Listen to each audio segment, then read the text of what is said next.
It is Wednesday, July the 30th. Kia ora, hello, I'm Philip Duncan. Thank you for joining me. We've got unsettled weather still moving in over the next couple of days around New Zealand, but the bulk of the severe weather has now moved away. And in fact, by Friday, frosty weather returns, and we've got some very large high pressure zones that are on the way coming into the New Zealand area over the next week or two. So let's make sense of what is happening. A lot of cloud at the moment on the water vapor map, the bright white area, that's the biggest sort of cloud buildups.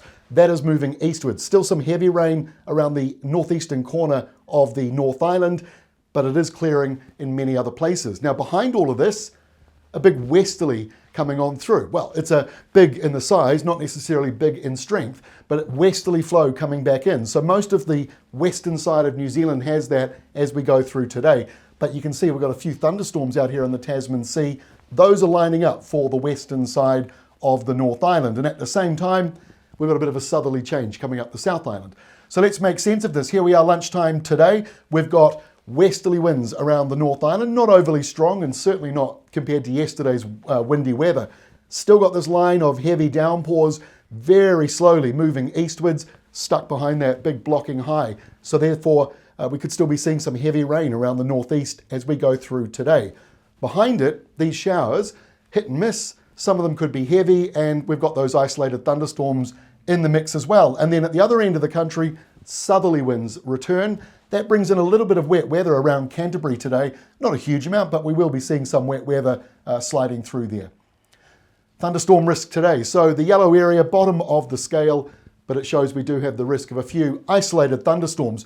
Basically, it just shows you that it's a bit messy, and these yellow areas kind of show you the risk of where a thunderstorm is possible. It doesn't mean everyone in that area gets a thunderstorm. It just means if one forms, that's likely where it will be. So basically, the whole western side of the North Island has that risk, maybe a little more so towards the upper North Island.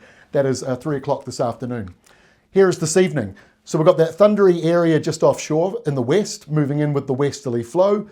Low pressure developing near Canterbury, part of the reason that you're seeing some of that wet weather coming around there today. The big blocking high is out to the east, so all that windy tropical weather with the heavy rain moving eastwards, more towards the Chatham Islands. And the next big high coming out of Australia, encouraging this southerly flow moving through into New Zealand. And so a lot of moving parts, but that big high is a very big system. So by tomorrow morning, we've still got a few isolated thunderstorms around. Again, it's coming in off the Tasman Sea, hit and miss, one or two here and there, and a few other heavy downpours without lightning or thunder. Moving through to lunchtime Thursday, not a great deal of change, except you notice the blue line has moved up to the lower North Island, so colder airflow with that southerly is moving northwards. In the North Island, bit of low pressure out here in the Tasman Sea. Part of the reason why we're still seeing those thunderstorms and just isolated showers and downpours moving through from the west. So it's what we call an unstable air mass, and so things can kind of bubble up and surprise you. It could be sunny for a long period of time and then a big downpour arrives, or a downpour goes very close to you but not over you. So that's what we're sort of looking at tomorrow around the North Island. In the South Island, not as unsettled but colder. It's a kind of a messy map with that blue line. But if you kind of look closely, this is all the polar air down here. Then it comes up into the South Island, and this one other area goes right off into Australia. So it's going around the big high pressure zone that is moving into Tasmania. Frost risk on Friday morning comes back to the South Island. Not too major, but we will be seeing low temperatures, obviously where the areas are purple, that is below zero, -2s, -3s like that. And then some frosts going further down towards the coastlines, although we don't really expect frosty weather right on the coast. If you do, it'll be a pretty light frost for you. And the North Island, mostly frost-free, maybe a little bit around the mountains of the Central Plateau.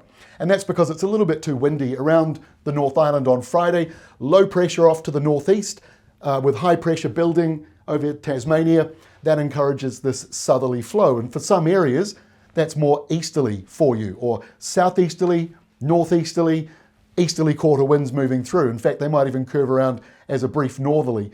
But you're underneath that blue polar line, so it's still going to be colder for you. Doesn't matter which wind direction you've basically got coming through on Friday. So we might still see a couple of isolated thunderstorms, maybe in the very north of the country. Otherwise, things are drying out for a number of places as we go towards the end of the week. So 3-day rainfall today, tomorrow, Friday. Heaviest rain looks to be up around the northeastern corner, up to 80 millimetres. And if you have a thunderstorm or that rain band slows down a bit, could go over 100, but we're not really seeing huge rainfall coming through for the most part around the country over the next couple of days compared to the rainfall we've already seen. And a lot of the blue out here is at the very bottom of the scale. That is that incoming high pressure zone, keeping things dry, so only a couple of showers if you're in the blue or the green areas. Noon Saturday, there is the high pressure zone, smack bang over the top of Hobart, stretching out into New Zealand, passing by and going out to the Chatham Islands. We're on the southerly side of it, the colder side, when it moves on in. That clears away most of the wet weather. Up around Gisborne, Tairāwhiti area, you could still be seeing a couple of showers just lingering through into the day. Nothing too big up there for you. And around Southland and Otago, another colder change comes through for you. 1 or 2 showers, doesn't look very wet. By noon Sunday, high pressure, smack bang over the top of the South Island. More frosty weather expected there. Colder weather up the eastern side of New Zealand and around Wellington, Wairarapa, Horowhenua, Manawatu, those areas, just in that sort of slightly colder airflow coming through. There's still a southeasterly wind around the North Island or even an easterly. So even though it's a colder airflow with the southerly generally speaking, frosty weather doesn't look quite so likely around the North Island because of the windier weather. So next week, 1040 basically hectopascals, big strong high. This is the time of the year as we go into August and September that we see some of our highest air pressure readings. So we'll be seeing more big high pressure zones moving along, but here's the catch. We also see some of our biggest storms down around the Southern Ocean at this time of the year, and that can make for some wildly changing weather forecasts based on wherever the center of these systems are at the time, which is why, as we go into September, we get more of a spring weather pattern, because with all of these big systems interacting with each other, you've got a lot of isobars on the map, and that creates what we typically call spring-like weather, those windy westerlies that you can see around Australia there. Now, we don't have it yet in New Zealand, but I'm just saying as we go into this next month, we may start to see that change coming up. And we've got our next Climate Watch Outlook at the end of this week out on Friday, and that is obviously looking at the month of August. So we'll talk about that in more detail. Final map here for Tuesday.